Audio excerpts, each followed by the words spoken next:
Top 6 Show, the original multi-club fan channel. Make sure you're following us now on Spotify and Apple Podcast. The link is in the description below. Football Terrace, hit like buttons, subscribe, and make sure you've turned on the bell notifications as well. We've got a brilliant panel for you tonight. Kate is back with us. Staffy's here. The Don Husam's in the house. Rory and the other Don.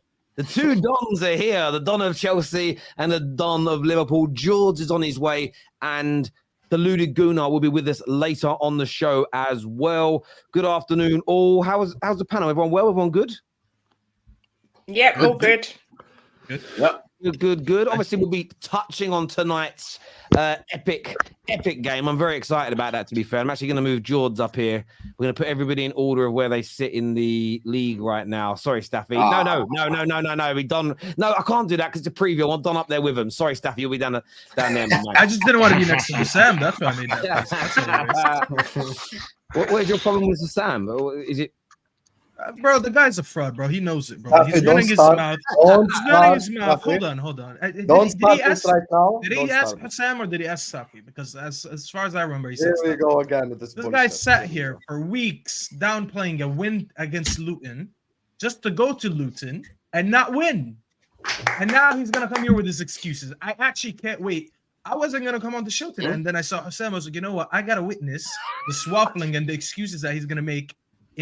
Well, not in person, but I wanted to. But I knew you were coming on. I wouldn't have came on to begin with, But big up. We know you're scared of me, so that says nothing. Hashtag KJ out on the chat. When we put 3 past Luton, they told me it's only Luton. That's what Tom Little kept saying. You know what I'm saying? It wasn't only Luton yesterday, was it, mate? Don, you know we're on the same side. You're playing them today, so play your battles carefully. That's what I'm saying. You have to win the war, not the battle. I need to ask you though, Husam. We'll start off with it. What the hell happened, Luton, bruv? I saw a stat earlier today. They've got one major trophy in their history. You've spent more on Gravenberch this summer than they've spent on transfers since 1992 combined. And they got. I mean, you were lucky to get a draw in the end. Like, what went wrong yesterday, in your opinion, Husam? First of all, big up everyone. We're here, win, lose, or draw. I probably show face more after we lose than after we win because I don't like rubbing it in whenever we win because it's just regular when we win. So big up everyone. And, I know Rory is going to be on my side today because Man United fans love glazing over Spurs. And Don just, has a Liverpool agenda. So it is what it is. We have 2 Spurs fans on the panel. It's a stitch up. But, no problem. I've done 1v4 before. Husam, you asked you about Liverpool. I know you've done it's a tissue, Husam. That's good, bro. Keep quiet, mate. This guy said we glaze Spurs, but he was chanting Chelsea chants on Spaces today. I just want to let you guys know that. Guys, he was singing Chelsea. Wallah, he was singing Chelsea chants. It's the Liverpool section. I got asked the question. Let me answer. Thank you very much. Anyway, what happened yesterday was just one of those days. We just missed 300 chances. It's just all our forwards had a stinker at the same time. If it was a performance in which Luton outplayed us or dominated us or they deserved the draw or blah, blah, blah, I'd be like, okay, but we just missed our chances, Nunez could have had a hat-trick. Mo Salah had an all-time stinker for his level. Jota was crap. Gakpo, when he came on the bench, he was crap too. Our entire forward line, other than Diaz, which is a big boy move to come on and score, and given the we all know what happened with Luis Diaz. So given that position, big boy move to come on and score. But the rest of the forwards, they all just had a crap game. And it's usually like, if all 3 click, you get a result like the 7-0. But it's rare that all 3 click. Usually it's 1 guy clicking, 2 guys clicking, something like that. Yesterday, all 4 were shit, to be honest with you. I thought this was Szoboszlai's worst game as well yesterday. Szoboszlai just had a stinker as well. He just didn't perform well either because we have to call out players' performances. And I think with Darwin Nunez, the one thing is, look, I said this last season and at the start of this season, I'm not going to start season 2 by saying the same shit I said in season 1 because then people get bored of the series. I'm not going to come up here and go like, oh my God, he got into dangerous positions. We ain't about to do this whole team of Werner shit. I felt yesterday for the first time what it's like to feel like a Chelsea fan, have 50 chances and just miss them all. That's essentially what happened. Luton didn't outplay us. They didn't deserve a draw. They didn't deserve to win. We were just shit in front of goal, and it happens. It's genuinely just one of those days. We were dominant, and we literally missed everything, and our entire front line played like shit. And yeah, I can't even blame Klopp for the performance, to be honest with you, because when you have this many chances, I have to keep the same energy. Terry knows. I always say I can't blame Poch if the forwards miss chances, and I can't blame Klopp if the forwards miss chances. So for me, it's just forwards missing chances, and Szoboszlai had a stinker yesterday. Other than that, the only player that deserves credit for me is Gravenberch. I thought Gravenberch had a very good game yesterday. Harvey Elliott was good. Harvey Elliott was good when he came on as well. I mean, from the starters. Sorry, from the starters. You only had 6 shots on target, Husam. You said 300. You only had 6. I mean, Kate, you know, there's something. I know men like to exaggerate, but that's taking it to a whole new level. A metaphor, you know, a simile. No. I just go by the stats. You had 6, they had 5. Honestly, there's no football game with 300 exactly. shots. Like, Luton deserved to win that game. They deserved to win that game. They performed. Also, the reason why we had 6 shots in target is because we skied all the tap-ins. So that's not really. Whatever you did, you only had 6 and they had 5. So, you know, beating Luton isn't for everyone. I mean, you mugged us off when we beat Luton and we had 45 minutes of being down to 10 men. But, you know, some can do it, some can't, Husam. What can I say? Hey, Kate, winning a trophy ain't for everyone. Some can do it, some Well, can't. we'll see this year. We'll see this year. You don't know what's around the corner. If you win a trophy, I'll dye my hair white and I'll sing the Spurs. Oh, my God, please clip that. You think that is something I would like to see. You think I ran away, Kate? He has Ask Don, George, and Staffy and Terry what happened to me in the summer. I had to shave my head in front of 2,000 people. I'm a man of my word. Okay. Only thing with that, it wasn't bald. It wasn't bald. It was like, you know what I mean? You still had a little bit of hair. It wasn't bald. It wasn't skinhead bald. That's a lie. It wasn't. So Don, the sticker in the WhatsApp group chat, you wouldn't call that bald. That's bald. It was as bald as you can be. Exactly. For a man with as much hair as him, do you know what I mean? Like that is. It's the Middle Eastern genes, man. Like, bro, your hair is like a hedge. We have hedge. Yeah. Oh my God. That's not an accurate representation, guys. That's not. Oh my God. Love By it. the way, I was ready to tweet that yesterday if it wasn't for Luis Diaz, but there will be another day where I can tweet that. On Darwin Nunez, is it about time that he starts to? I mean, is it about time the Captain Chaos nonsense goes away and he's now judged on converting? This man is missing some of the easiest chances you'll see, and he's been doing that now for 18 months, missing sitters. Is it something that needs to be criticized now, or are you still on board with the whole Captain Chaos who will come good kind of spin that the likes of Jamie Carragher give him? I mean, Terry, first of all, I was never on board with that shit anyway. You know, it's the other Liverpool fans that come on the terrace, you know, big up Tom Little and Rams and these guys were just fraudulent human beings who just, you know, this Darwin Nunez glazing is one of some of the weirdest shit I've seen in my life. Player has not been involved in any successful Liverpool teams, haven't really done anything for us. Yet he's loved this much. I just genuinely don't get it. But no, I look, this whole Captain Chaos thing, I've never been someone who bought into it. You have to deliver, you have to perform, you have to score your chances. Haaland misses sitters, but Haaland also scores a lot of goals. So Haaland can miss sitters because Haaland also gives you 40 goals. If Nunez scores 40 goals, no one's going to complain, but he just doesn't score them chances, and that's the issue. And speaking of Jamie Carragher, it's very funny, you know. Terry knows this specifically because it's straight facts and because of our conversations in the summer. You know, I get called negative all summer long, and then they just say the same shit that I say 2 months later. It's like clockwork. And sometimes it even happens in shorter time spans. Last week, I got called negative because I just thought Szoboszlai and Salah should have been rested against Bournemouth. And now Liverpool fans are telling me Szoboszlai was knackered. I told you, let's rest him against Bournemouth. No one wanted to listen. You know, they called me negative. So it is what it is. But if I'm being honest, right, and this is where we have to be balanced. A game like yesterday, you genuinely just have to wipe off as just one of them games. Because if it was a performance in which Liverpool played like shit, I would come up here and I would roast them stronger than anyone else would. Terry knows this. Everyone here knows this. But the reality is we just missed our chances. That's just how it goes. Like, we just created clear-cut opportunity after clear-cut opportunity, and we missed them all. So there's no world in which I see Liverpool missing that many chances in another game again. It's just my honest opinion. But Luton were dangerous, though, weren't they? Or am I imagining that, Don? The Don Chelsea. Oh yeah, no, Luton were good. Luton were good. I think people have there's this narrative that Luton are just crap. Like every time I've watched them, they haven't been as bad as Sheffield, Burnley. They've actually got a style of play. The main difference for them is that they've got a lack of quality up top. And overall, their quality is not enough. I think they definitely need to go out and invest if they end up staying in the league. But overall, I disrespected them before the game. I said Liverpool would win at least by 3 goals. I said 3-0, only because of Liverpool's attack. But I think Luton, you know, they played their game. They were quite dangerous in the transition as well. Defensively, they were very good. You know, it took a really good. It was a cross, wasn't it, for Diaz's goal? It's like a cross into the box. Yes. Yeah, Elliot. It took a really good cross from Elliot, who came off the bench, for Diaz to get something on it. But other than that, it didn't look like Liverpool gonna be able to break them down in the last few minutes. So I think we've got to give some praise to Luton, man, because they were good. They deserved the win. I don't agree that they didn't deserve anything from this game. I think they deserved the win, man.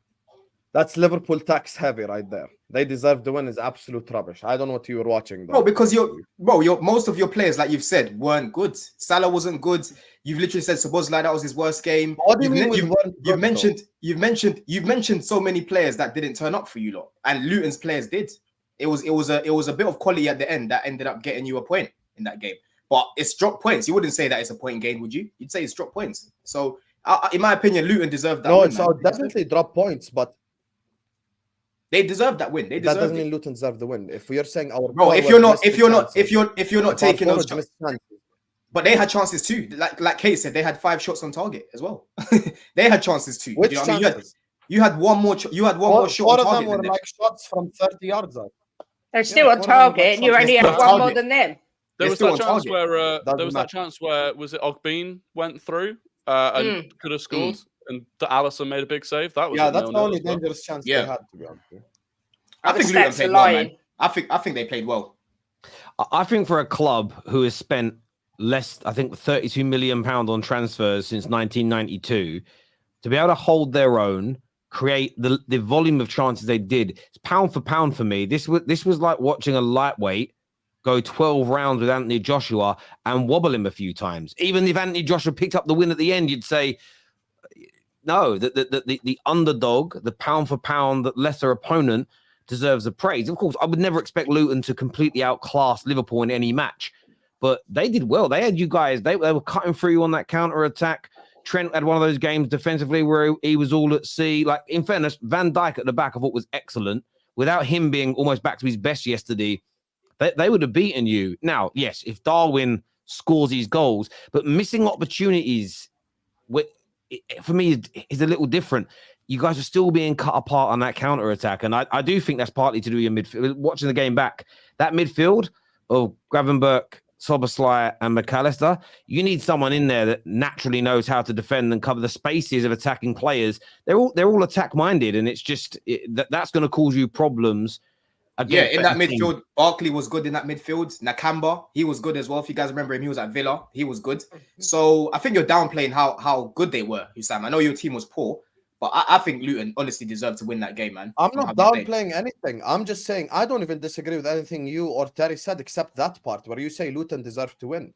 Luton didn't deserve to win. Luton didn't even deserve to draw because we just missed our chances. Those are two different things. When I look at the game yesterday, Luton done really well, obviously because it's Luton against Liverpool. So everyone here expected pre-game Liverpool to win by 3 or 4 goals, which is natural. Now, I'm not coming out of the game going like, oh, Luton felt hard done by, like, you know, they should have won the game.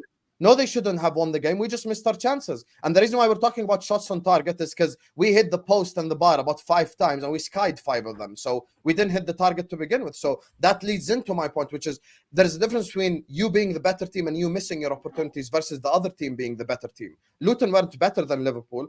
We just missed our chances. That's honest assessment of the game. And if we were crap, Terry, I'll be the first person to come up here and say we're crap. I said we're crap so many times last season. Brighton, Wolves, Manchester City, Manchester United away at Old Trafford. So many different games where I gave the other team credit. But yesterday's game, I criticized my team because we missed the chances. That has nothing to do with Luton.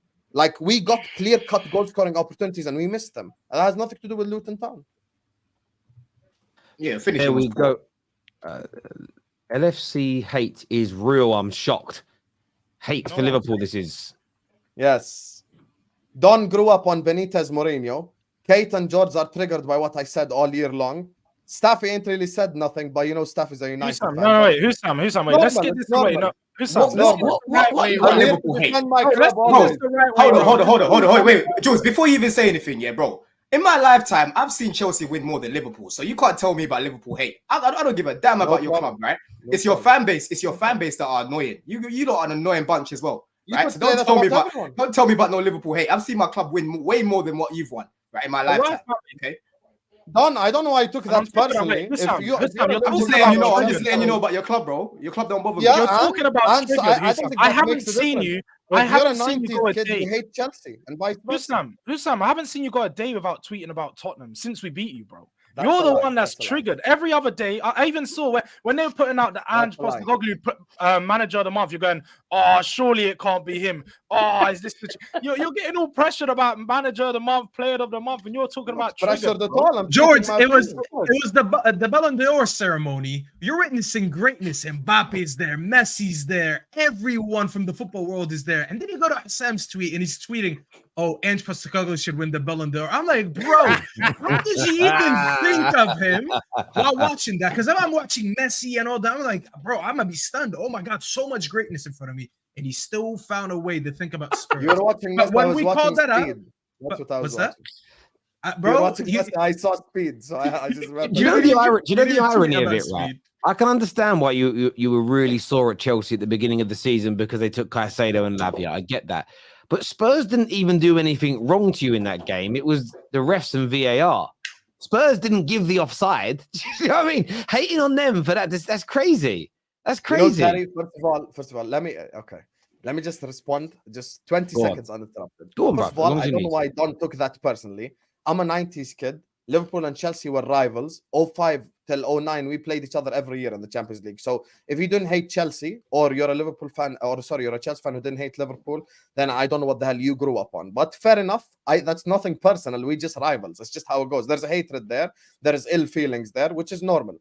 So I'm not saying anything bad about you. I'm just saying you hate my club. And when it comes to Ange Postecoglou and Tottenham Hotspur, it has nothing to do with Ange. It had nothing to do with the Spurs fans. It has to do with the Spurs fans that came out of the blue. So many of them, I never met them before, but fair enough. And the other people is, the media, which I've told you the problem already. You know, Mo Salah could score 15 goals and somehow Son would win Player of the Month. I don't know how the fuck how. So, oh my God. It's just how it goes. It's the media glazing. You know, that article. Can I just explain, please? That article is the most embarrassing article. You said 20 seconds. It's been about 40. Who said? One. That's how are you trying to paint? How are you trying to? I've been speaking 17 seconds. Let me land, George. Let me land, and then you can rebut. That article is the most embarrassing article I've seen my whole life, my entire life. Worst article I've ever seen. I'm 28 years old. Worst article by far. No manager has ever transformed the football club like Ange Postecoglou. Like, we ain't seen Conte win his league in the first season. We ain't seen Ranieri win a league title in his first season.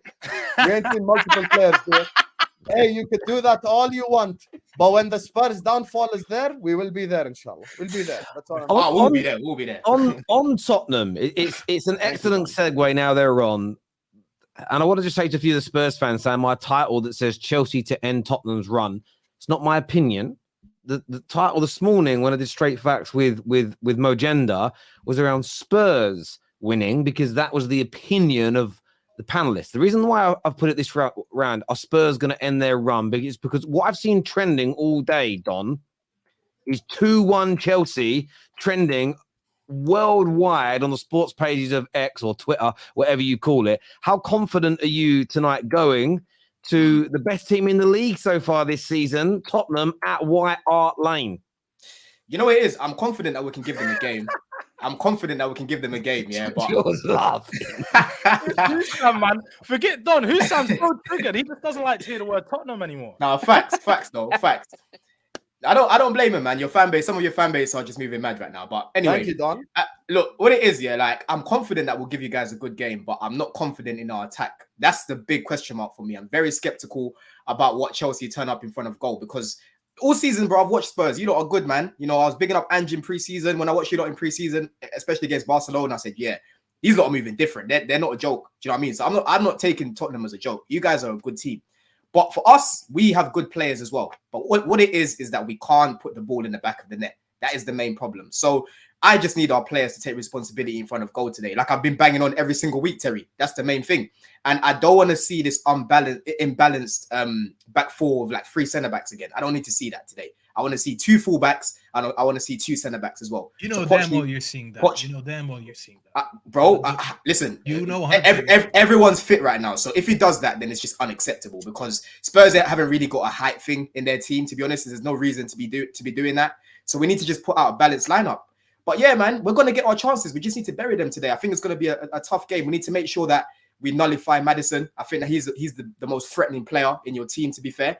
And Son as well. Don't give this guy space because he's a top finisher, man. All he needs is 3 yards of space. He's going to bury that. Do you know what I'm saying? So I don't think it's going to be as clear-cut as what people are making it out to be. Tottenham, they've been good, but they haven't been this terrific team every single game they've played. Like against Palace, they weren't that great. Against Fulham, Calvin Bassey literally gave you the 3 points that game. You know, you weren't really creating much apart from when he literally kept giving the ball back to your players. Against Luton, again, even that game, you weren't that great. Luton, if they had more clinical edge, they could have done something there. So Spurs overall haven't been this team that a lot of people are making it out to be. As much as you've improved and as much as I like your manager, I like your players, you can be got at, you can be beaten. Do you know what I'm saying? And it needs to be today because we need to start picking up these results, Terry, man. We need to start winning games. Do you know what I'm saying? It's really important for you guys tonight because of the results over the weekend. I know that, Liverpool dropped points and Arsenal dropped points, but pesky Man United are in crisis one again. If you guys don't win, if you guys lose tonight, you're 13th after 11 games. Then you play Manchester City. Suddenly, yes, the football looks nice, but being 13th after spending £1 billion and this manager having 400 million is a bad look. Unacceptable, man. There's no one. These players, man. Jackson, bury it, please.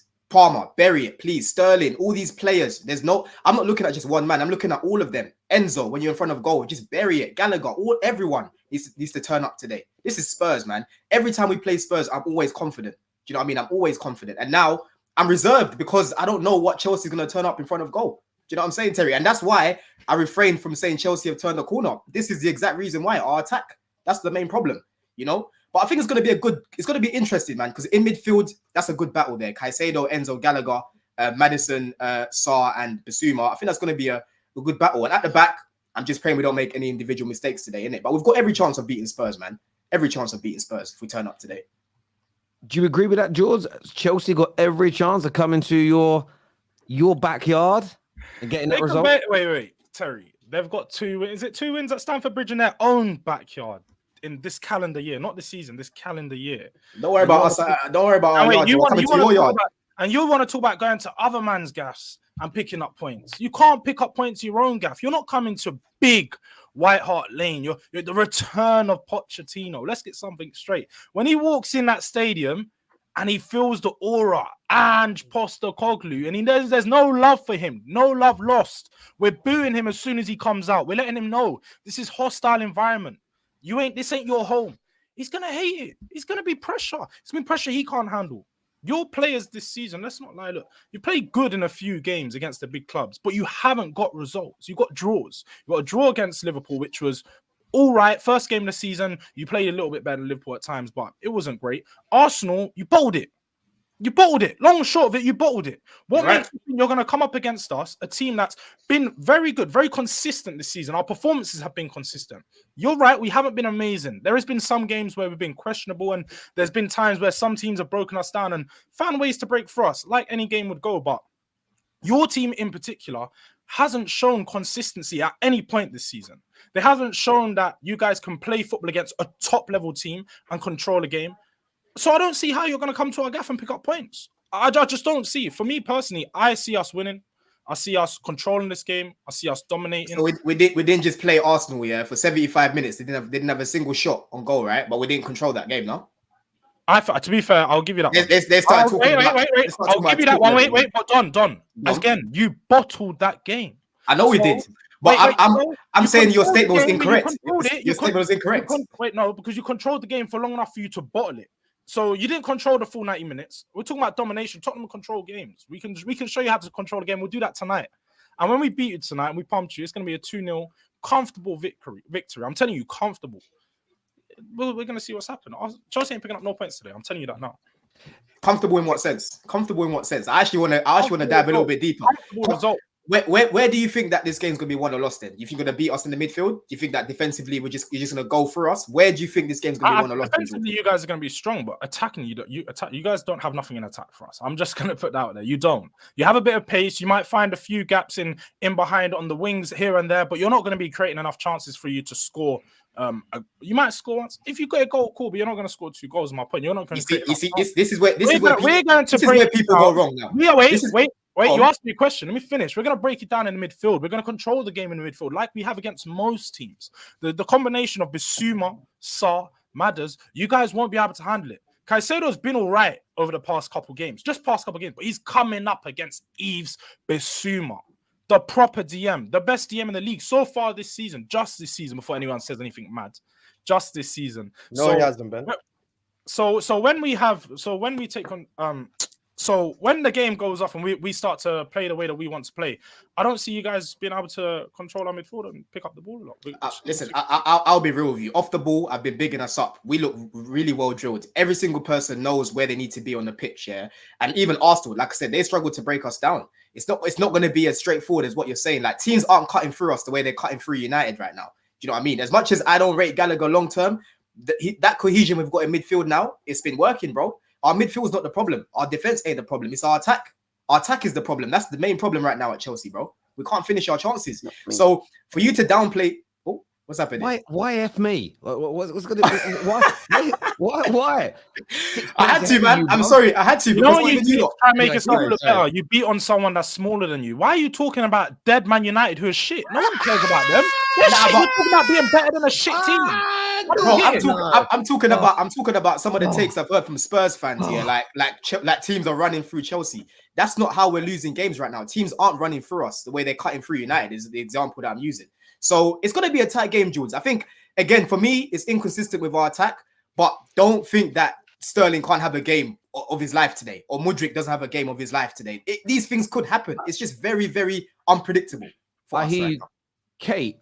What's your view? Are you as confident as George that Chelsea are going to essentially crumble under the pressure tonight and it's going to be a Tottenham win?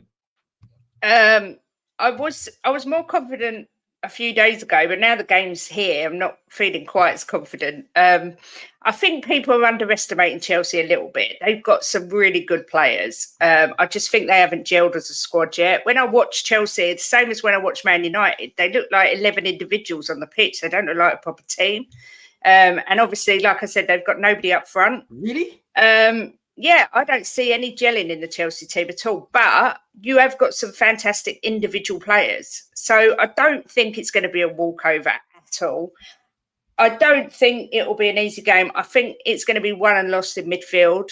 If I was Chelsea, I'd be looking to try and get down and wobble Porro a little bit, because we all know he's got a mistake or two in him. I just think it's going to be a lot tighter. I don't think we've played particularly great all season. That's not a bad thing because we're sitting top of the league, but I don't think we've had purple patches where we've seen what sort of this Ange ball can be. But as a general rule, I don't think we've actually played that well so far, which means in a good way, we've still got to kick in. But this to me is our toughest test so far. I think it's going to be a really difficult game.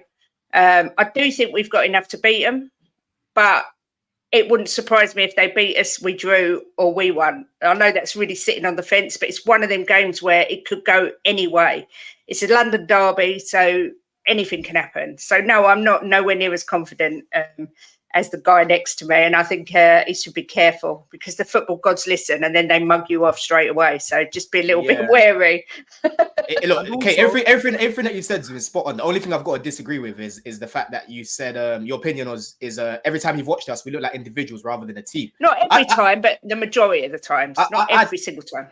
I disagree. I think one thing that I mentioned to Kunle on Never a Foul, he said he looks at Chelsea and there isn't a single player that scares him. And I literally said, I'd rather have a scary team, right, instead of scary individuals, right? Because long term, that's what always helps. Okay, so I'm not looking at our team individually right now. As a collective, we're creating chances. We're putting ourselves in good positions. It's just that last bit we can't bury the ball. Like Husam said, he knows what it feels like to be a Chelsea fan now because this is us week in, week out. We get these opportunities, but Yeah, but we you don't didn't keep take the same energy in the Okay. last segment. them. Against come on, bro, I've got to come my Exactly. shameless See, bag. you I've got to don't come my like it shameless when I bag, call innit? you out for But- your bullshit. Nah, There you what it go. is, yeah. With There you go, man. Brentford in that first half, they had a low block. Cole Palmer by himself created 4 chances in that first half up against a low block. Right, you guys don't play a low block, so I think it's going to be an end-to-end game. You know what I mean? We need to get a goal early, in my opinion. That's what I think. We need to I get think a goal if we early. get I'm the same as you. I think if we score the early goal, we go on and win. If Chelsea score the early goal, obviously we've shown great, and I love this word, bounce back ability this season. So you know we tend to play better in the second half, but I do think if we can score early on, then we'll win 3-1. That's my prediction. I want to go to some rivals on this, and we're going to go to some of your comments. Viewers, make sure like buttons have been smashed. If you've not done so already, make sure that's done and that you subscribed. Rory, how do you see this going? Because Chelsea have been hit and miss. Obviously, you don't want Spurs to win because they'll go top of the league. But how do you honestly see this going, mate? It's one of those where I genuinely don't think I can call it just because of how unpredictable Chelsea are. Like the Chelsea-Arsenal game threw me off because you're like, okay, they can turn up for a big game and perform well. So in that sense, I'm like, if they turn up like that again, they could definitely do something to Spurs. On paper and the way the season's gone, you look at it, you think Spurs will probably win. And it's just unfortunate that I'm kind of like, got to rely on Chelsea to give some of these Spurs fans the humbling that they currently need. So it's kind of a lose-lose, but also a win-win because it'll be funny if Chelsea end up in 13th. Sam, do you feel that Spurs fans need a humbling tonight? Do you think that's needed for the Premier League, or do you want them to keep building up their expectations? How do you see it? Because I know you call them imposters, so doesn't matter if they win tonight or not. You don't think they're anywhere near a title race.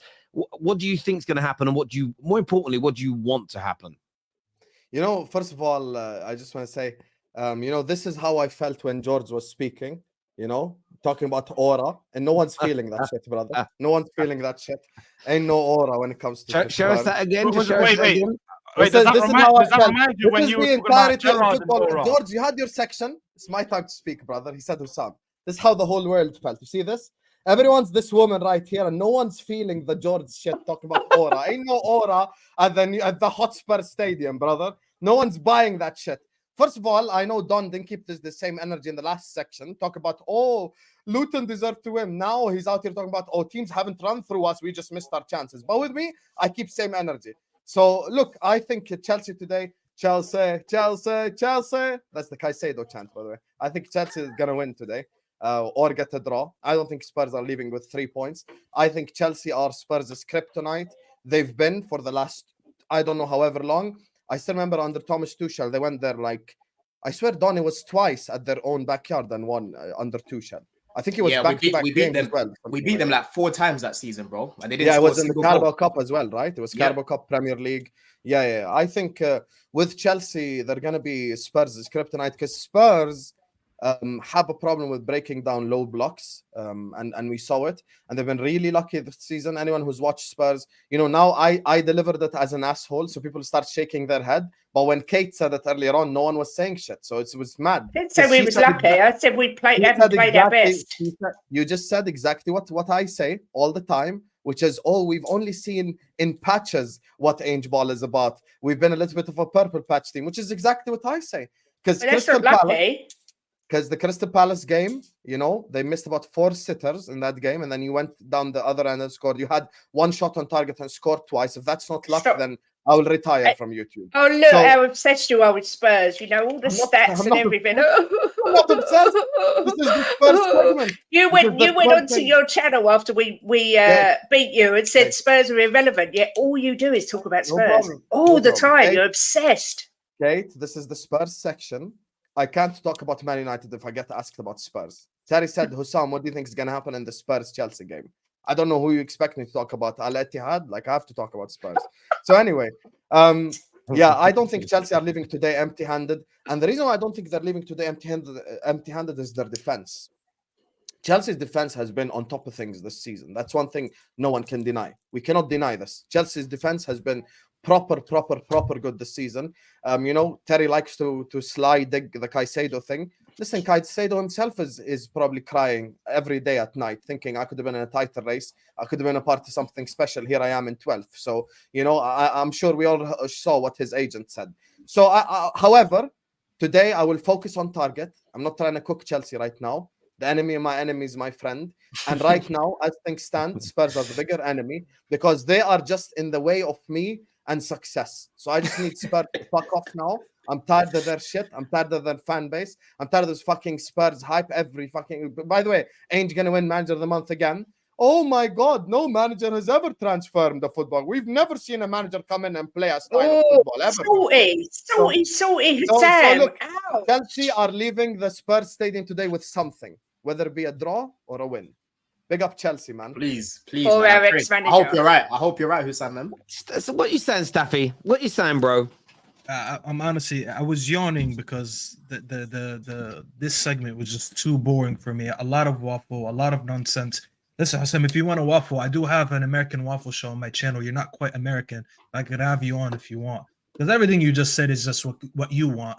Nothing here is factual. Nothing is based on stats. Nothing is evidential. It's just your opinion. If you want to say this is Sam's opinion, just start by that, saying this is my opinion.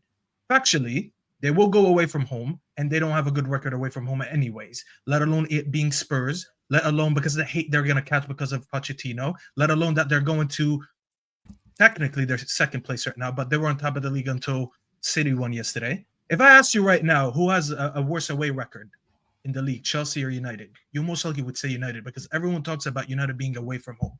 You know who's actually worse than us away from home? It's Chelsea. So the fact that we don't talk about these things because they're not fashionable is why I have an issue with it.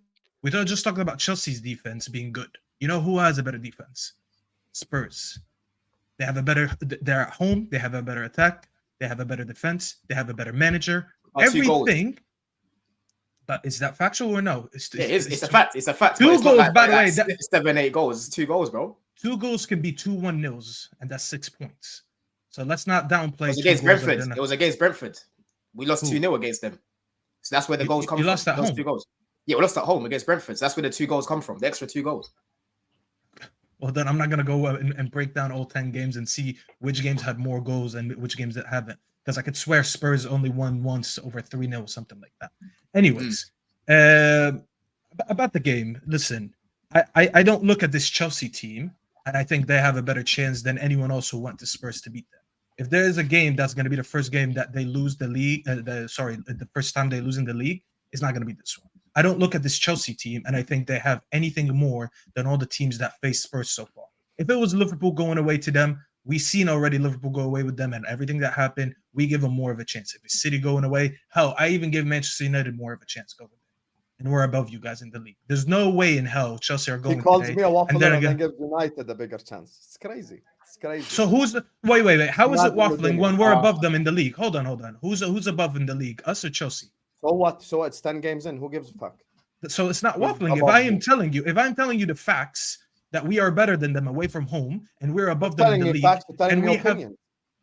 I was the league table is my opinion. I listen when This people is why this is exactly why it's disgusting that Go we're to- behind Man United. You know, go It's to disgusting that we're Google. behind. Go to Google right now. Can't lie, some it's shame. disgusting still, Have some listen to shame, this. bro. Listen to this. Go to Google right now and type in. Not Just for type long, in Don, Premier not for League long. table. They're not gonna say Staffy's opinion. They're gonna say Premier League table, and they're gonna put the year. That's not my opinion. You're not gonna see my name there.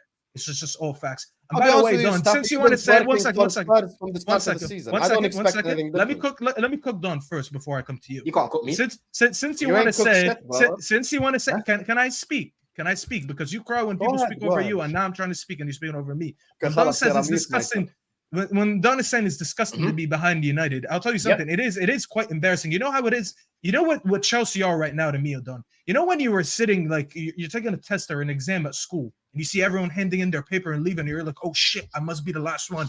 Then you look behind you, there's one more person still sitting there, and you feel comfortable. I'm like, shh, I'm not the worst one here. Then that's how you guys are. I look at you guys, and I'm like, how are we this shit, and you're still behind us? So when I sit here and I talk about United and anyone else, trust me, you're the last person that can banter me because in my worst season, I'm still ahead of you. So you need to sit down right now.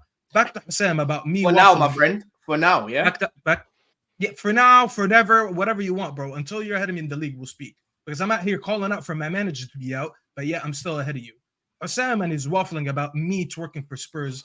You just don't want to face the other side of the argument. Your argument is they are imposters, they're this, they're that, but they're still here. If they were imposters, I'll tell you what.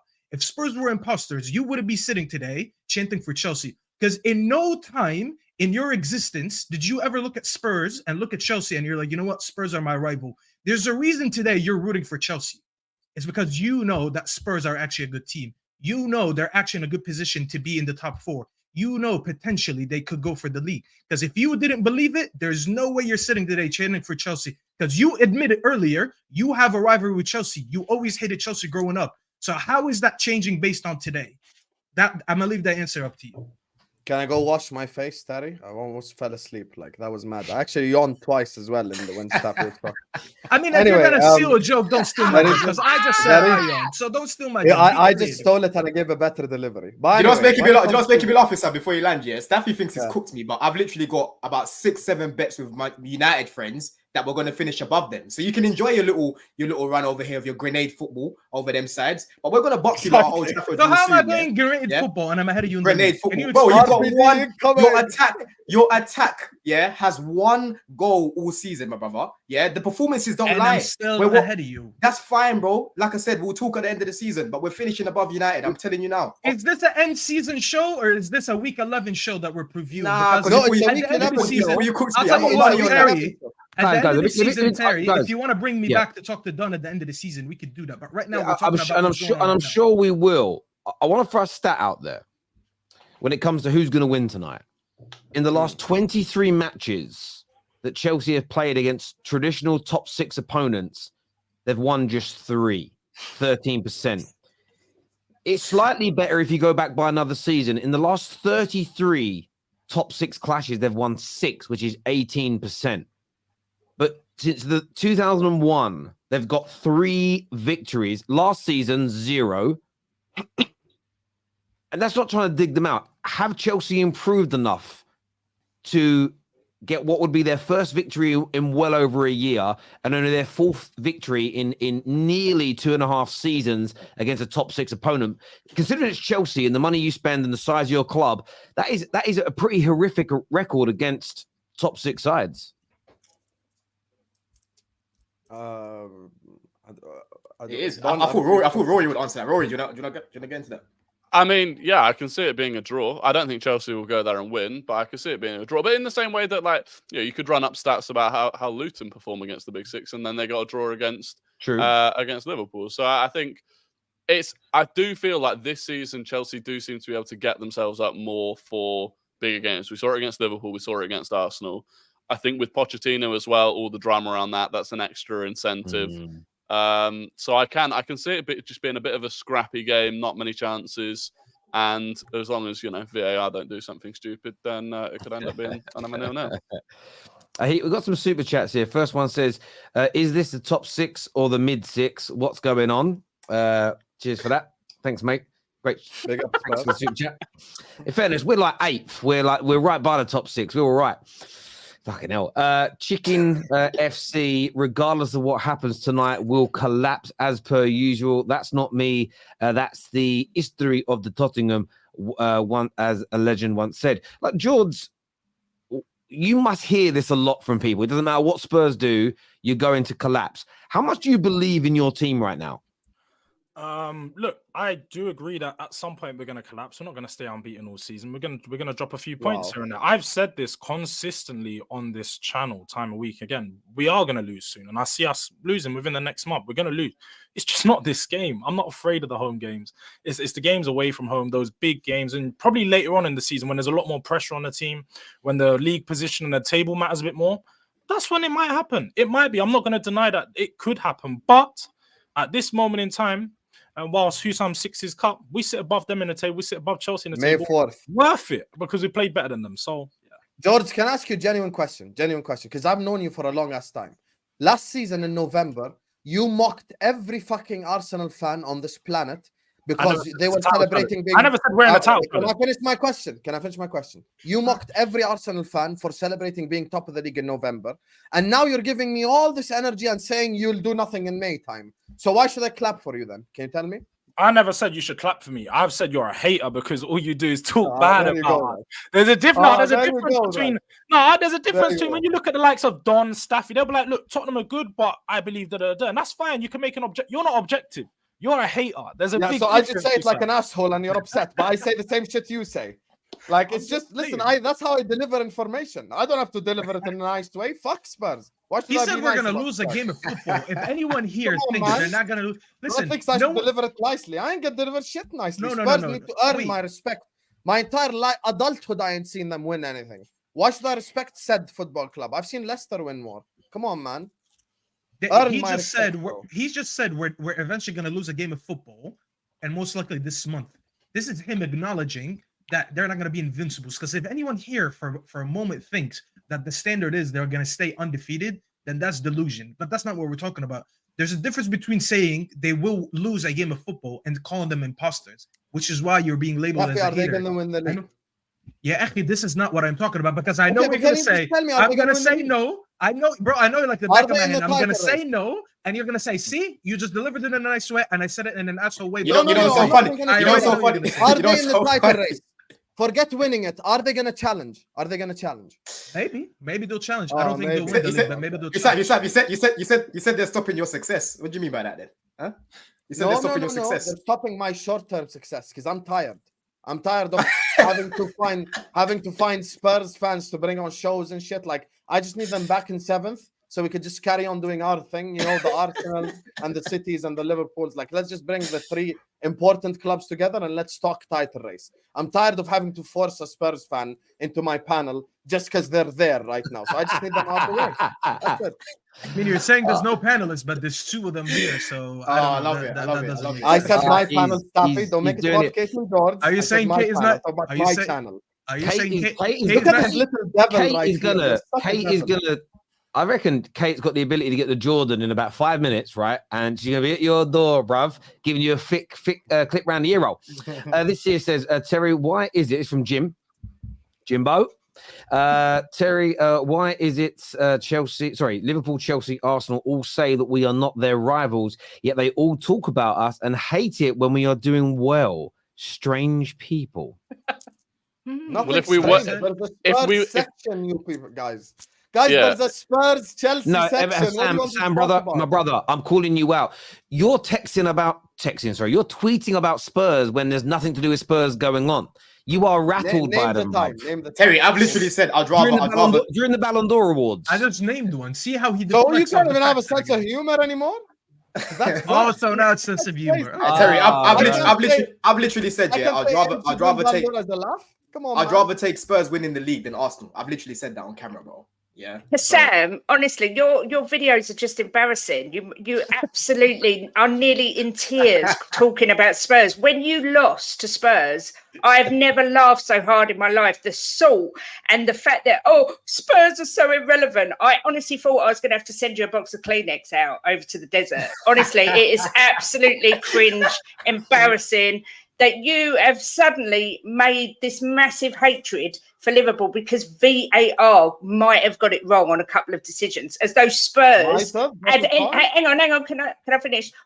As though Spurs had sorted that out. You know, you've convinced yourself that Liverpool are that important that there's this whole agenda against them, and Spurs are to blame, and it is absolutely cringe. Honestly, I've never seen anything like it. I'm glad I make you cringe. I've got Kleenex over here. I will never be using it good. for Spurs. Don't worry. No, but you've been because I'm crying never a gonna lot. see I mean, you your win eyes anything. were full up and Won't everything. change It my was life. like an emoji, you know, with the emoji of all the tears going. It was absolutely embarrassing. I'm glad you watch my content though. I'm glad. Make sure to Well, leave it a like come on the up. video. Someone shared it and said, "How embarrassing is this guy?" And I was like, "Oh yeah, that's the Sam. Yeah, absolute cringe." I know. I made it into Spurs group chats. I made it into Spurs TikToks. I made it into Spurs WhatsApp groups. I live rent free in your heads. As soon as No, Luton you scored don't. Trust me, yesterday- you're as never in soon here. as Let me Luton tell you. scored yesterday, there were 600 Spurs fans in my chat. There were 600 Spurs Do you fans. know what all you did? bouncing in my chat. One of my close Spurs friends wrote in your chat, "Beating Luton's not for everyone," and you banned them straight away. Now, don't tell me that's you. Obviously, can't take No, the banter. I don't ban anyone. Well, The only people one I of your ban is mods the people banned who them insult on me the personally. spot. No, Listen. one of your mods banned them on the spot. Staffy, you've been called out as well. Someone just messaged me saying, "Yo, Staffy, Chelsea have only lost 1 game away. United have lost 2." You spoke about facts. Say that You've again. only lost 1 game away. Chelsea have only lost 1 game away, and you've lost 2 away this season, my brother. And how Get your many facts did you win? right, my brother. Okay. You think you done something, but you didn't. How many did you win away? What do you mean? How many did I win away? I just showed you how many we've lost. We've lost 1 away. You've lost 2 away, bro. Okay, so how many did you win? Hang on. Sorry, just to let you know the away form. Man United have 9 points. You have 7 points as of right now. So yes, win, lose, draw. Like at the end of the season, you don't win the league by having the least losses or the most wins. It's who has the most points. And if you want to go back even further, if we go back to last season, which still plays a part. Because that team don't exist. That team don't exist no more. Just let me respond because I don't know who set you that, and people think that I'm in the mud. I'm not in the mud. You just said we lost 2 and you lost 1.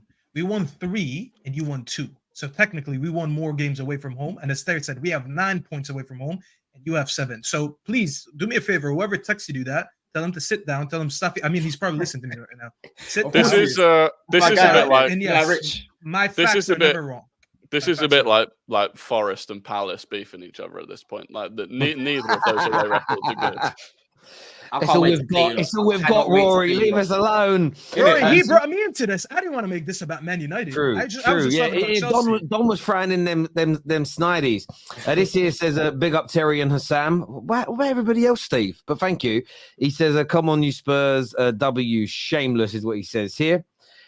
Luke Skywalker says, good one, Husam. Send these spuds back in a time machine to the 1960s. That's when they were good. Bill Nicholson and them lot.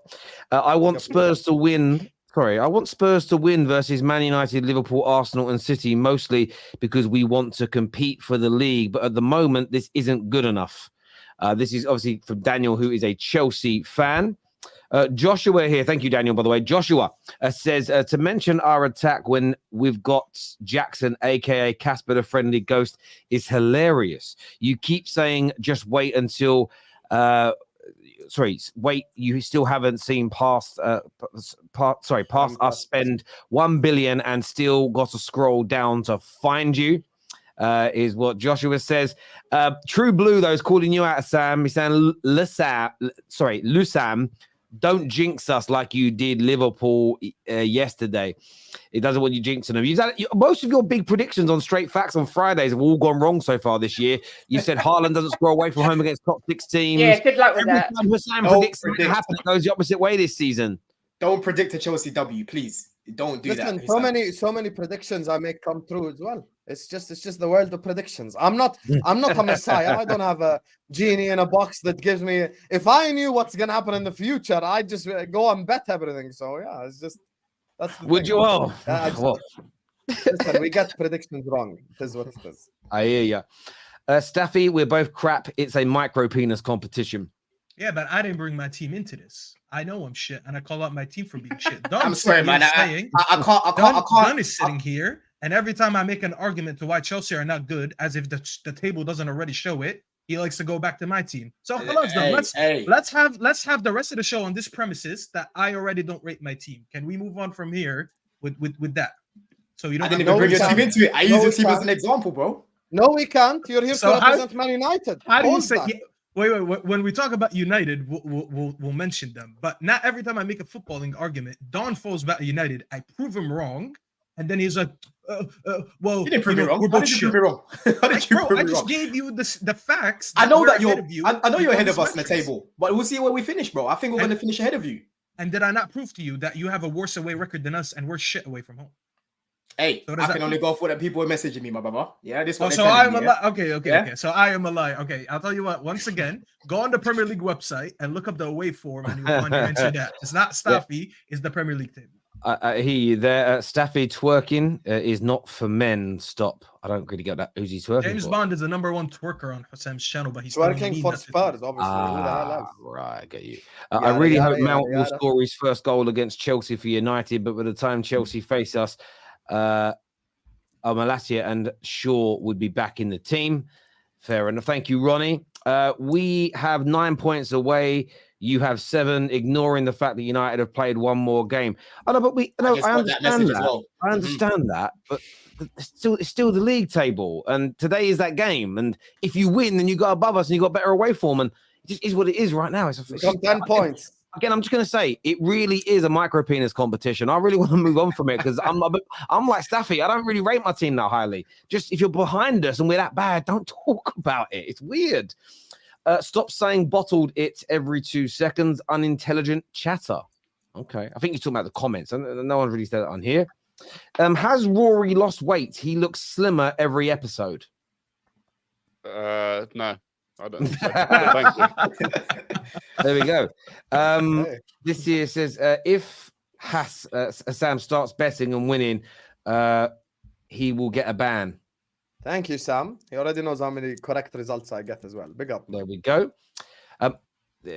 Smash the like button. Thank you very much, Luke Skywalker. I want to see more of her. She is funny and charming. I assume they're talking about Kate. I don't think anybody here has told me that I don't identify as men, so I'm going to go with that being Kate on there.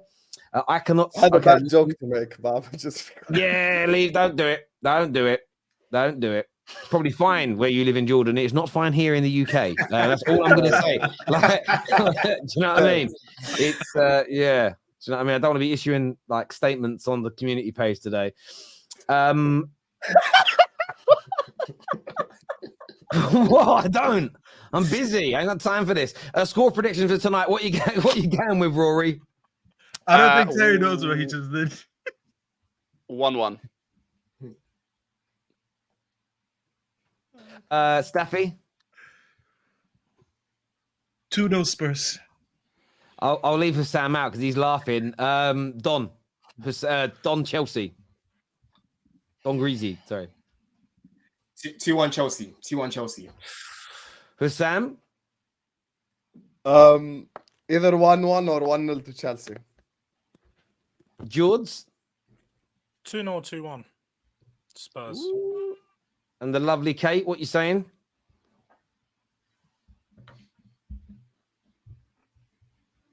You're on mute, you're on by mute. the way. Can't hear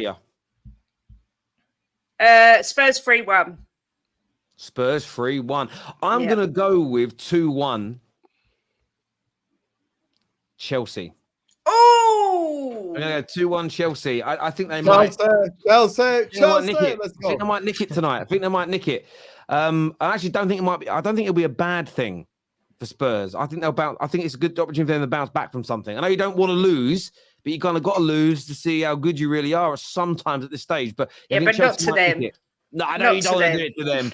Not I know. It's yeah. We'll see what happens with that one. Viewers, let us know. Hit like buttons, hit the share button as well. A lot happened at Arsenal's game on Saturday, didn't it, Rory? Yep. Yes, it did. Talk to me, because there is a split in your fan base. Some it's all about the VAR, backing Arteta. Others are fuming that your club's released a statement. It should be about the performance. But I mean, it was an absolutely horrendous decision, in my personal opinion. What did you make of it, Rory? Yeah, I mean, look, I will first of all say Arsenal did not deserve to win the game. That's not what we're saying. We're not saying that if that goal hadn't counted, we'd have won the game. I think a draw was fair, but it's not even just how bad the decisions were. It's the way that it's all been spoken about afterwards, as if like Arsenal fans are in the wrong for complaining about this. That any other team would just get on with it. Oh, it's part of the game. And the way people like Gary Neville are speaking about it. First of all, the elbow from Bruno is it's common assault. And I don't understand how that's not a red card. Yes, you can then say, oh, well, Havertz should be a red card as well. Fine. So there's another mistake on top of it. So when Arteta comes out, criticizing the referees and VAR, if your response is, oh, but Arteta should have been, Havertz should have been sent off. Right, so you're saying there's another mistake that was also missed. And then the goal itself, I don't really care about the ball over the line. Like, that's been covered enough. It might have been in, it might have not. But the pushing Gabriel's back, I just don't understand how anyone can look at that and say it's not a foul. And then, I mean, look at that, right? And people say, oh, well, you don't know if he's putting, if there's any pressure on it. Joelinton's off the ground. So there's at least his entire body weight on Gabriel's head. And then Gabriel's head goes under the ball and you're like, oh, well, he just misjudged the flight of the ball. It's like, right, so either world-class defender misjudges the flight of the ball or 6'3" bloke on his back pushes his head underneath the ball. Like, Did I just hear world-class for Gabriel? Did I just hear world-class? Okay. Premier League level defender. Good defender. It's a normal cross coming in. He's going to head it. And then suddenly his head goes below the ball, which coincidentally lines up with a player being on his back, pushing on the back of his neck. Like, it's one of them. And then you look back through history, the one today coming out of Cedric's little nudge on Heung-min Son in that Spurs game a couple of seasons ago where that was given as a penalty. And the annoying thing, it's like Gary Neville in the one against Spurs with Cedric, he goes, "Oh, I've been there as a defender. I know what Cedric's trying to do." And then in the Newcastle game, "Oh, I've been there as a defender. I know what Gabriel's trying to do." He uses this "I've been there as a defender" to create the narrative around it that he wants. So look, it's getting tiring banging on about the refereeing, but I do think the way that Arteta's been, the media have suddenly rallied around the referees when we've all agreed for months, if not years, that the referees, PGMOL, are a disgrace. Suddenly Arteta comes out and says it. "Oh, distasteful. Distasteful. You can't say that about the referees." It's crazy. But Rory, don't you think that Gabriel could have done better there though? Like he kind of, to me, it looked like he was looking for a free kick, and it backfired, in my opinion. But why would he look for a free kick if he's capable of heading the ball, which he is because he's there first? Why would defend first? Defend first. He thought he would get the advantage there. But there's no reason for him to take that risk when he can just head the ball away. Like, why would he go through his head? I could just head the ball away, but instead I'll fling myself to the ground. Do you not think that maybe having a 6'3" bloke on his back is the reason that he went down? Like, it's common sense. And I feel like people are trying to find a way of justifying that decision being made because it's Arsenal. Sorry. Gary Neville, when he said he knows what the player tried to do to dip down and get underneath the ball and head it up in the air, I thought, yeah, of course, because he doesn't want to head it into his own goal. He's got to get underneath it to head it upwards. The reason he can't get to the ball is because he's got an absolute giant on his back. And this is what I would say to you, Don. If tonight a ball gets crossed in and Richarlison does that exact same thing to Thiago, you are calling for a foul. In fact, I'm at a point where no club's ever going to do this and risk it. But what Arsenal should do in their next game is just keep running up behind opponents and forearm smashing them in the back of the head. Keep doing it because it's not a bookable offence and it's not a red card. And every time the ball comes into the box, just jump and put your hands into the back of the neck of the opponent. I guarantee you fouls are given and I guarantee red cards are given out. And that's why when we kind of microanalyze these decisions, or could they have been, couldn't they have been, just ask yourself this question. If what Joe Linton does is done 10 times in a game from the attacker on a defender, not the other way around, it's a foul. What Bruno did with the forearm smash is you're always going to ask for a red card. Chelsea had it happen to them a few weeks ago, and I think it was Thiago Silva that got forearm smashed by Vinicius. Yep. Everybody said the same thing. It's a red card. And listen, this isn't on Newcastle. They haven't cheated. It's not their fault. But what I find really interesting is the way the mainstream media has suddenly run to the defense of the referees. Carragher himself has said he loved watching Arteta rant because it was great television. And that's starting to what's going into my head now. I feel like the way these narratives are being spun is what makes the most amount of drama. You've now got, this is the weirdest one. Simon Jordan has said, if I was the owner of Arsenal, I would back 100% Arteta. Behind the scenes, I wouldn't, but I'd back him 100%. But he's now calling for Arteta to receive a ban from the touchline for calling out the refereeing. Like, where do the panel, like non-Arsenal fans, where do you sit on that? Should Arteta be banned for his comments and it being backed up by Arsenal? Or do you think football should kind of come together here and say enough is enough of this poor officiating in the same way everybody in football did for Liverpool just 3 to 4 weeks ago? I'd go here because I'm probably the worst affected by this crap. First of all, Arteta is a twat. I'm going to just say it as it is. Because when he was asked about the Liverpool thing, he didn't keep the same energy. Sorry, like keep the same energy when other teams get fucked over as well. If you're really trying to influence change, be about that life. Don't come up here and when it's you, it's like, oh my God, we all have to hug you. But before, when it was clear and obvious errors, it was, oh my God, we have to support referees. I can come up here and be an asshole and say we should support referees as well. But the reality is I've got no problem with what Arteta said. I back what Arteta said, to be honest with you. I agree with him. The PGMOL, and I've said this to Terry, I've said this on this platform, on multiple platforms, the PGMOL and the standard of Premier League refereeing at this point is just disgraceful, to be honest with you. I mean, there's a picture of the whole Joe Linton incident from an angle, the one that Ian Wright posted. And honestly, if this wasn't a football show, you'd think I'm posting something else right now. It's just how bad of a foul that was. Like, they were VAR checking it for 4 different things, which shows you how bad it is. And the fact that, we all had to wait on kind of foreign media or foreign football, television companies to post where the ball was and stuff. shows that the Premier League are just they just don't know what they're doing. At this point, it's either that they want to control the narrative and do some WWE Vince McMahon storyline type shit, or they're just that incompetent and that shit at what they do. Because now Arsenal have to ask for the PGMOL audio to be released, in my opinion, and we need to all listen to the audio and listen to the crap that's come out their mouths, because I want to know about well done, lads, good process. Because Joe Linton was riding Gabriel. Sorry for the terminology, but there's no other way I can say.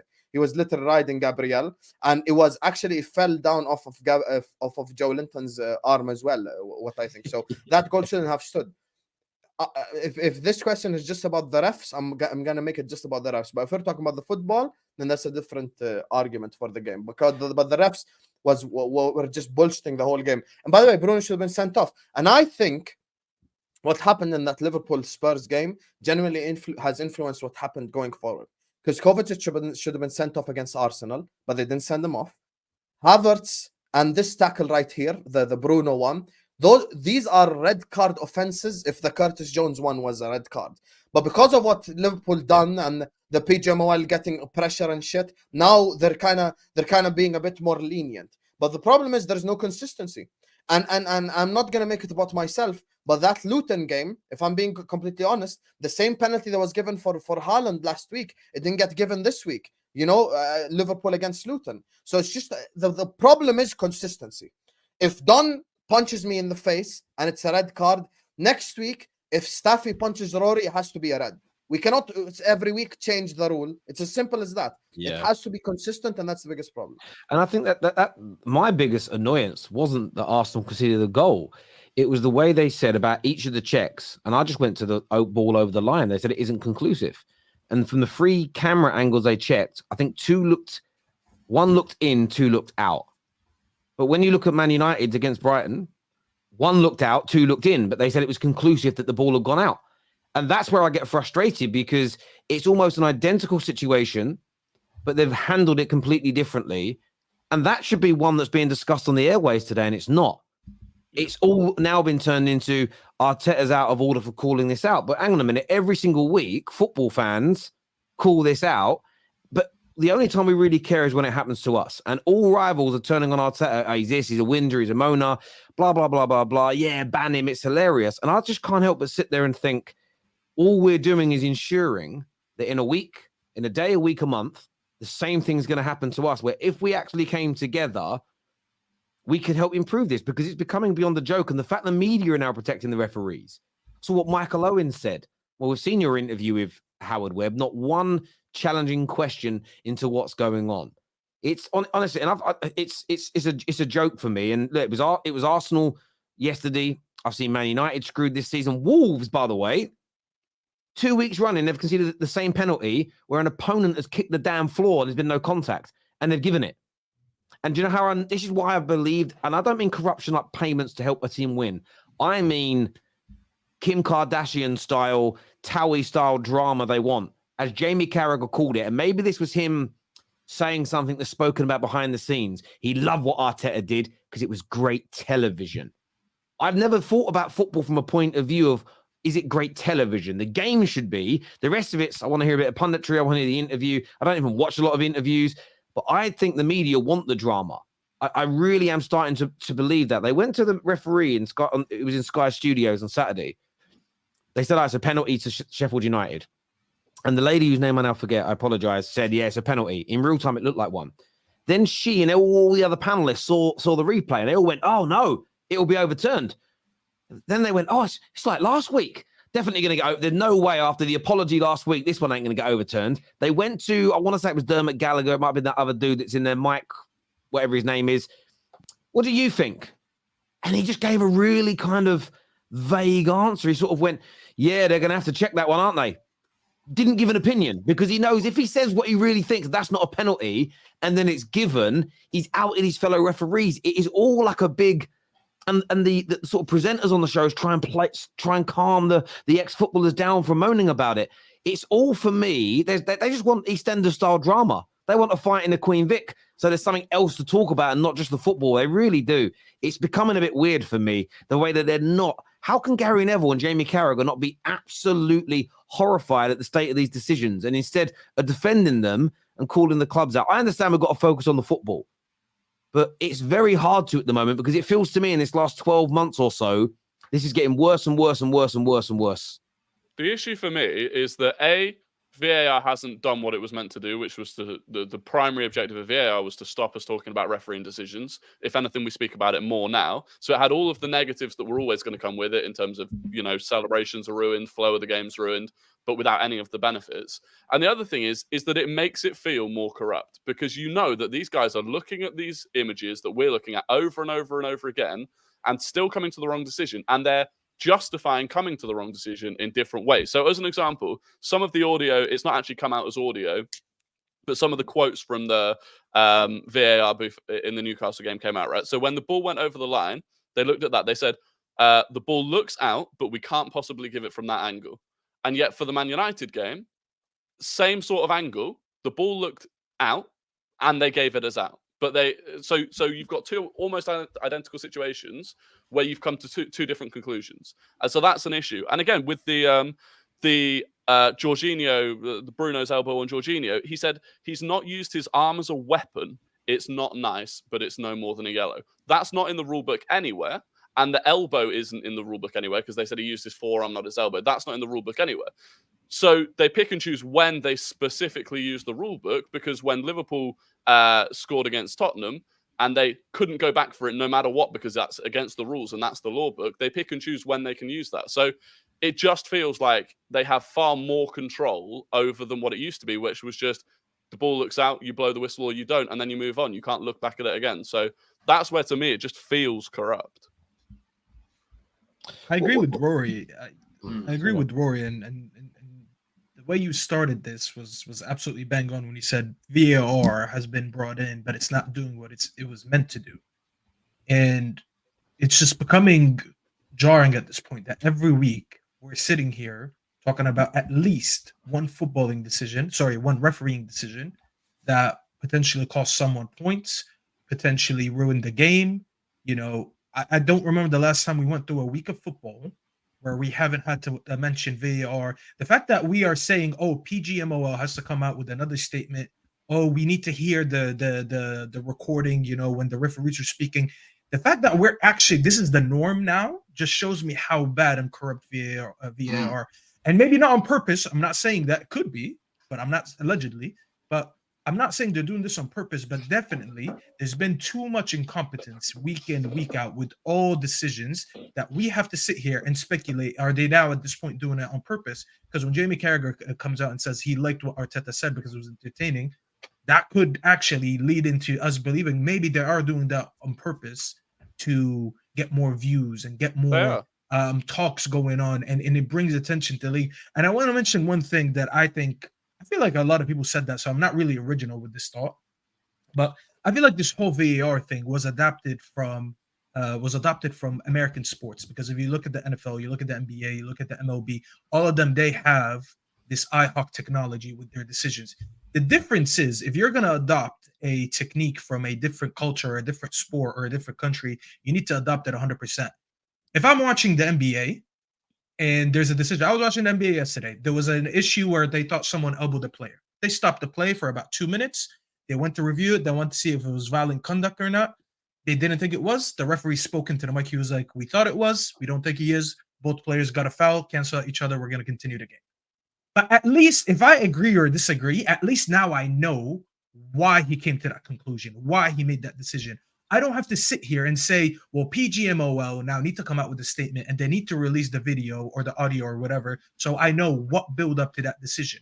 And that's the one thing that I really don't like about VAR. You already waste so much time with the VAR reviews. Sometimes VAR reviews take a few minutes, right? I don't think walking up to a microphone. That one took long as well, by the way. That's what I'm saying. Sometimes it takes. Talking about now, even that one. It takes a lot. Yeah, that's what I'm saying. So if we took 4 or 5 minutes to reach a conclusion, and everyone in the stadium is already pissed because they don't know what it is, I don't want to just see it on the screen saying VAR decision. This is what happened. I want you to go to the mic, and in 10 seconds, just 10 seconds, you're gonna be like, the decision is this, and that, because this, and that. And that's it. It takes you 10 seconds to do that. If you can review a decision for 4 minutes, 4 or 5 minutes, you can definitely take 10 seconds out of the game to explain to the fans that are sitting there and waiting for the decision what the decision is and why they came up to it. Then we can have arguments. Okay, was it right to think that way? But at least we know what it is. Yeah. We sit here and speculate too much because they don't give us enough evidence. It's arrogance. It's arrogance in the way that they first implemented VAR. They will not go back on the way that they did it. And the best, for me, I know you talked about American sports. I don't really watch them, but rugby is the best example. I was watching the Rugby World Cup recently, and first of all, they show the incidents in the stadium on the big screen because they're not worried that a rugby referee might get swayed by the crowd because they actually have faith in the referees to be able to make their own decisions. And everyone can hear what the referee is saying. Everyone can hear what they call it a TMO, not a VAR, but everyone can hear what the TMO is saying. The referee can ask for the exact angles he wants to see on the big screen in front of everyone. And then between him and the TMO, they explain what the conclusion that they've come to is. And so then even if they come to what is, in your opinion, the wrong conclusion, you've heard two people having a calm discussion and coming to a conclusion so you can understand it. And it's unbelievable how much better it is in a sport that has so much less money in rugby compared to football. And I genuinely just think it's pure arrogance that they won't look at that and go, yeah, this is how we can be better. Yeah, almost like saying, oh, we got it wrong. The maddest bit is I was a massive fan of VAR in its first year, 18 months. I felt it was didn't get all the decisions right, but they were rectifying mistakes. And there was loads of times you'd see the replay and go, oh, he did, like, it might only be a minute catch. He did catch his boot when he run for on goal. And bang, they went and gave a penalty for it. It was over. And, one of the famous ones was the handball against Brighton, and then the final whistle went. And I know that United get a lot of stick for it, but damn right they let the penalty still happen because that was a handball they missed in real time. I feel like if that happened now, it wouldn't be given because they'd say, well, the game was stopped. We stopped the game. So we couldn't, they'll find a way not to do it. And this whole idea of we don't want the game to be re-refereed. No, we do want the game to be re-refereed, but by the referee and with the help of his VAR by having a conversation. This is the arrogance, and they don't listen.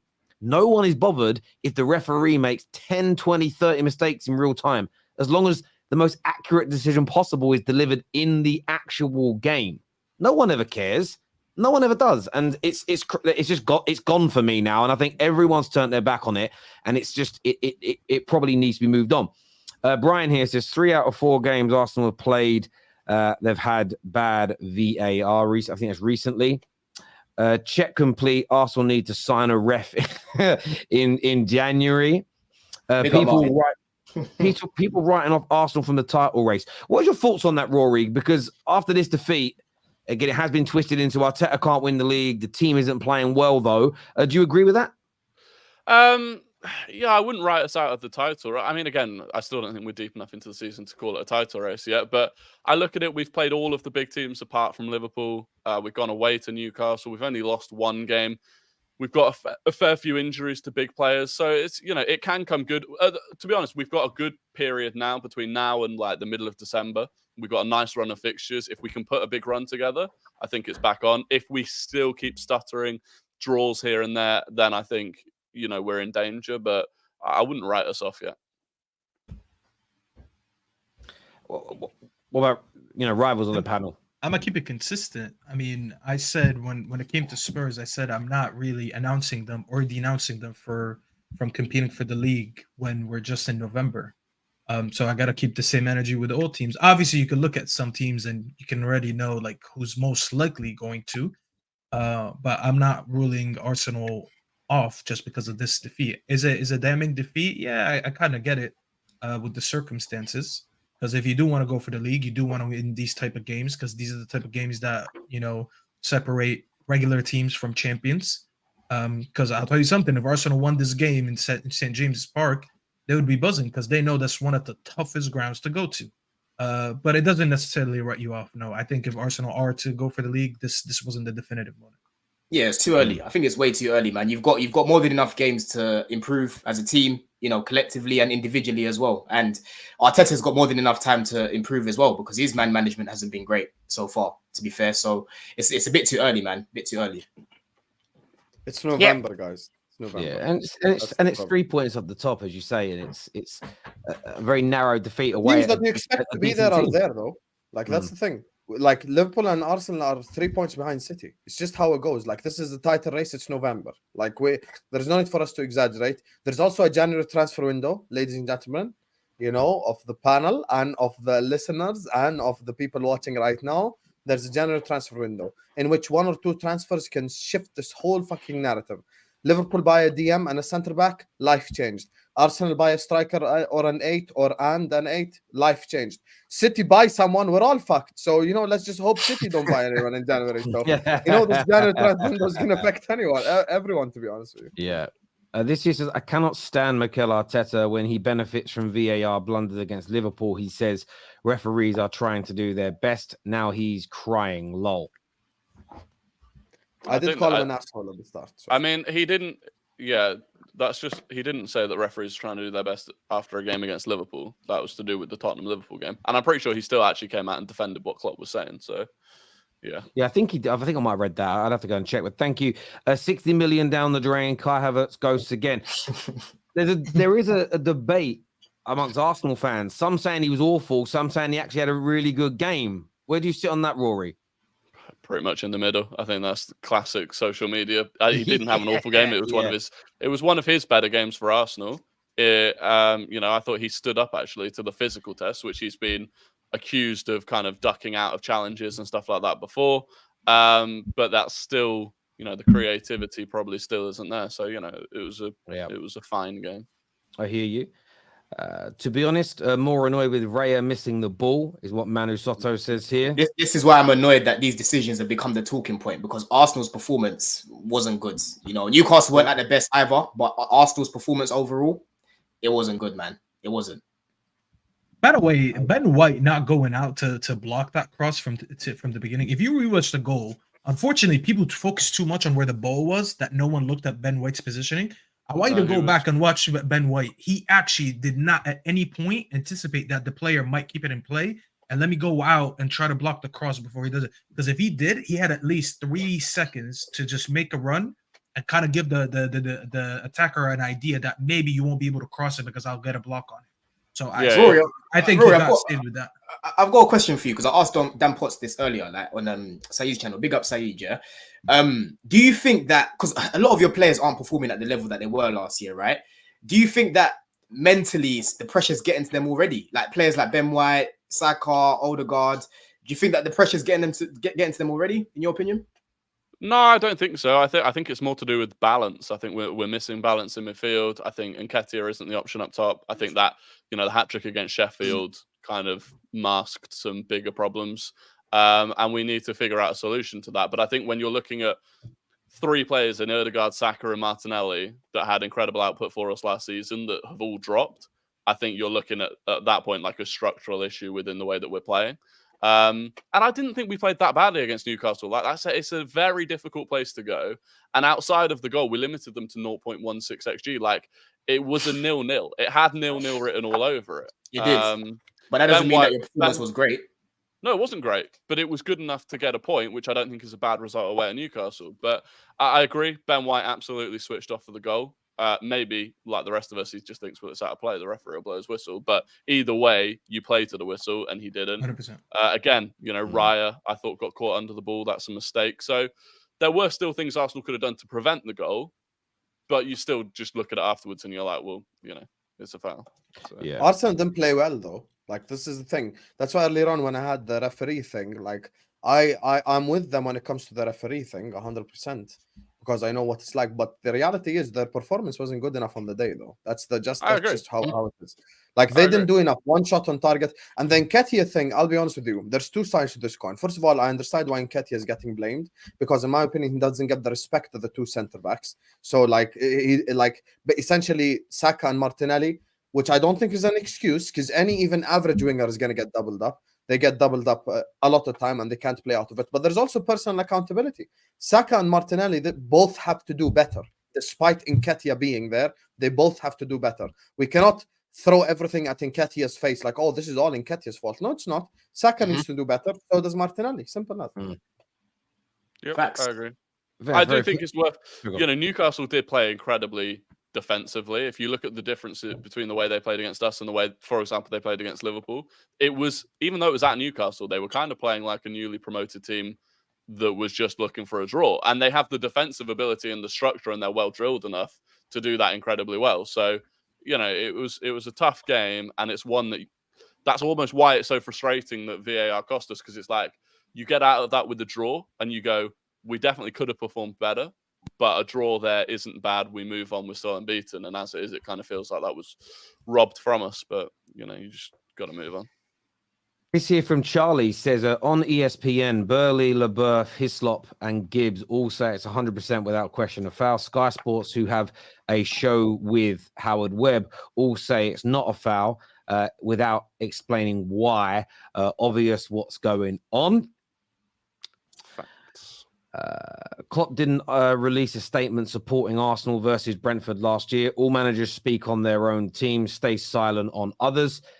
Yeah, and I agree with that. And that's one thing I've called out for a long time. And I also call fans out for it more than I do managers.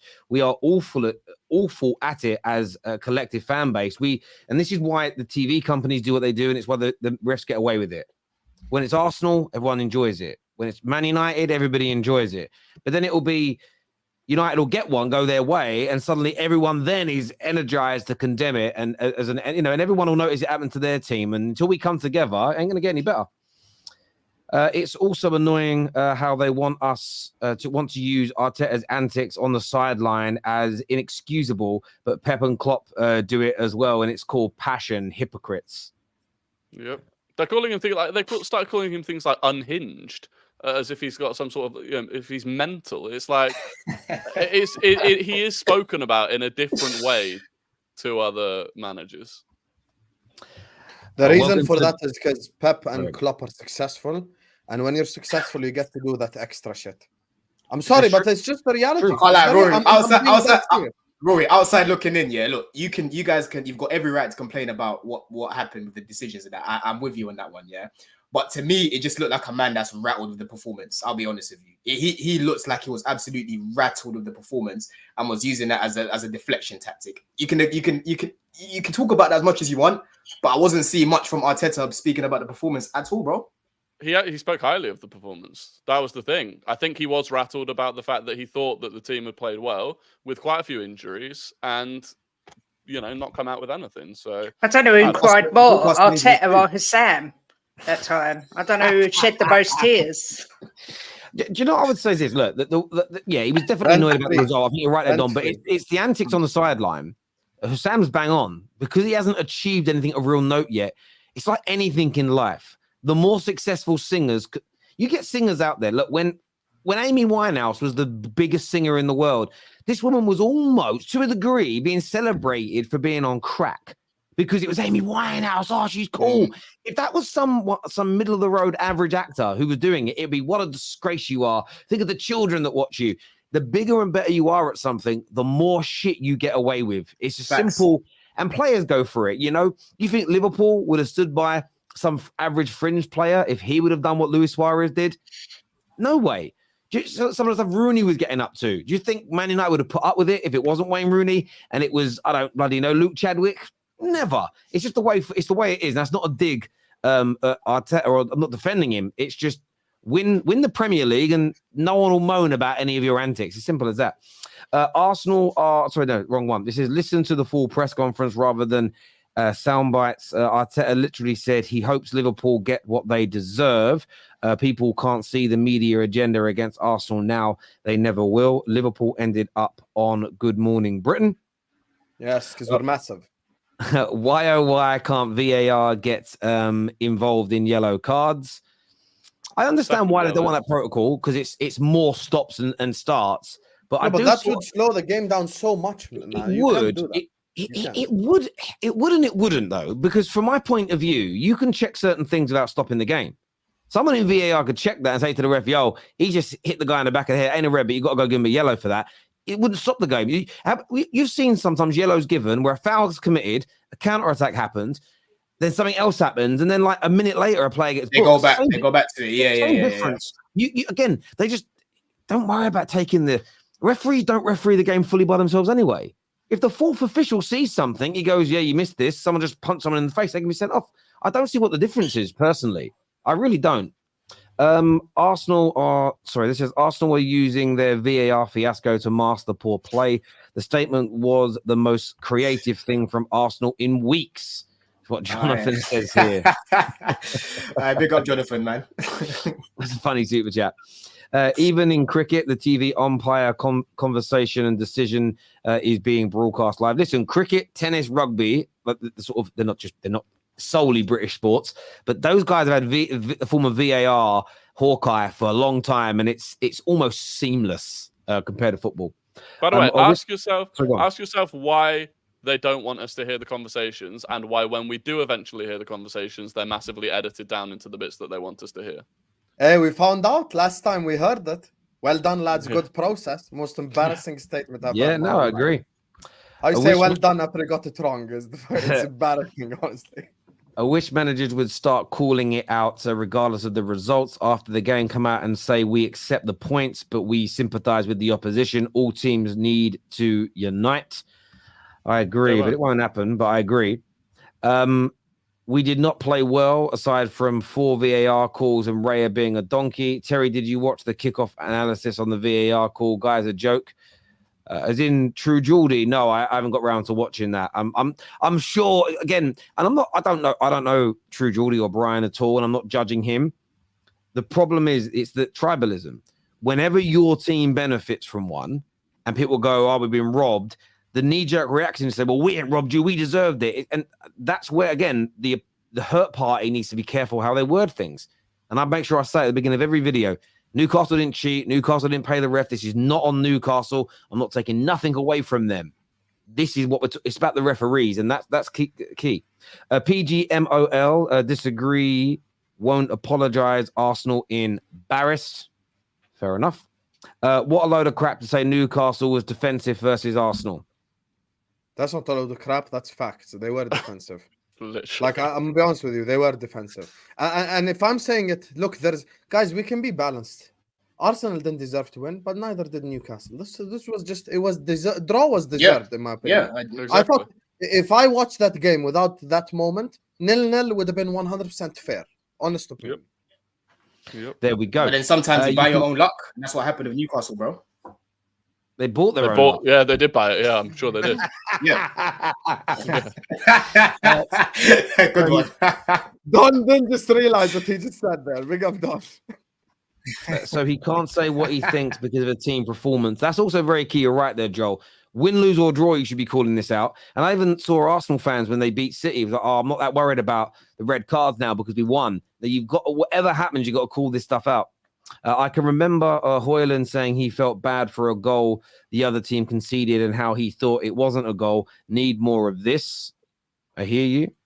The next 4 Premier League games for Arsenal are very winnable. Table might change again. I'm sure it certainly will. Staffy, you'll be pleased to know that because we've run out of time, there's no Man United chat today, which is, I'm sure you're happy about that. Not really. I was out here to call out a certain fraud. Oh, go on then. Call out a fraud. Go on, do it. Who's the fraud? Yeah. Oh, who else is the fraud? Another performance that we're going against a considerably lower team. And, you know, we needed a moment of brilliance from Bruno in the last 5 minutes of the game. Well, it was the first minute of added time. Don't get me wrong, Terry. I caught myself celebrating. I was like, wait, don't celebrate. You should be happy about this. No, I'm just kidding. Listen, the fan in me always wants to celebrate a win, and that's the thing that I keep saying. I don't come out here and I ever put on a fake persona or a fake personality. I always want my team to win. But I looked at it, I was like, am I really happy that we barely got past Fulham in the 90 minutes? Of course, I'm happy that we won a game because I always want my team to win. But I know it's leading on to nothing because it was another horrible performance. Everyone who we said that wasn't good, everyone who said was good, yet again played another game and they didn't look good. You know, whether you wanted Rashford, whether you wanted Garnacho, whether you wanted Bruno in or out, whether you wanted Amrabat to start, whether you wanted Casemiro to start, or whether you wanted neither one of them, all these players that started the Fulham game were different than the players that started against the City game, were different to the players that started the Newcastle game. And once again, it's just another bad performance. I don't know how many more performances can I sit through with this team where I'm almost falling asleep. I'm not entertained. I'm not happy about what I'm seeing. And this was just one that we covered up with the 3 points. That's the thing. We covered up with 3 points, but has nothing. It's nothing different than the Newcastle performance, than the City performance, and to the performances before. We can't go away to teams, home or away, and play good football. And I don't know what it is. This finally stuff. I mean, where have you been? Finally, it's just not good enough. It's really not good enough. And the way the players celebrated that Bruno goal, I'm not gonna lie, I looked at it and I love the passion. I love the passion so much. When we beat what was it, Brentford, with McTominay's 2 goals, I was absolutely buzzing because I thought we can build on it from there going into the international break. That would have like probably kicked off our season from there. But when I saw the players celebrating like that, and I'm like, bro, but we should be putting this team away. We should be up 2-3-0. No disrespect to Fulham, but they can't even, bro, they have no goal threat since they got rid of Mitrovic. And the game was just like dead in the middle. There was nothing going on. And it was just a moment from Bruno. But how many more moments do I have to rely on from certain individuals to give us points or not? I think we should be doing way more. And the manager, I'm so sorry if I'm disappointing anyone when I say this, because everyone knows I was a big advocate of Ten Hag. I am still going to go back to this manager. This is why I said I want to speak about this fraud. He's still fraudulent for me. I want him to turn it around.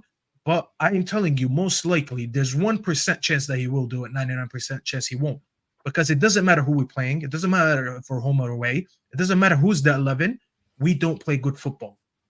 That's just simple as. There's no idea. There's no structure. There's nothing going on. And we're going to continue to have games like this until I don't know what happens. I really don't know where we go from here.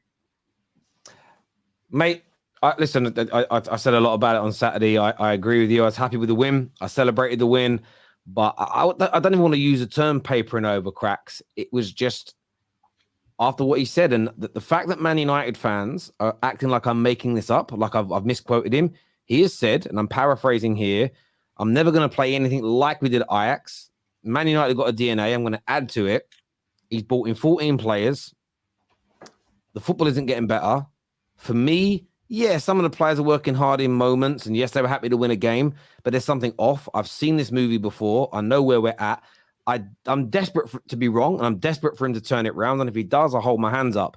But for me, every game he stays is just further and further away we get from improving. Interestingly, Sir Jim's team have said that they're going to stick by him when he comes in. So we'll see what that means as and when it happens. We don't know enough details about any of that yet. But for me, it's looking peak right now. It really, really is. There's a super chat here that says, all we want is the game to be decided by quality of play and not refereeing decisions. Lose, win on merit. And on that note, end the show. Lol. I appreciate that, baked potato. I do. I know I couldn't speak much more. I'm literally running out of time. Great show, though, everybody. I really enjoyed it. We're live after Spurs versus Chelsea. So make sure you're tuning into the Football Terrace for the full fan highlight show and reactions. I'm sure we might see a few familiar faces on there, depending upon the results. So hit the like button before you leave. I'll come on if Chelsea win. All right, mate. Go for it. Listen, take care. Goodbye. God bless. And we'll see you.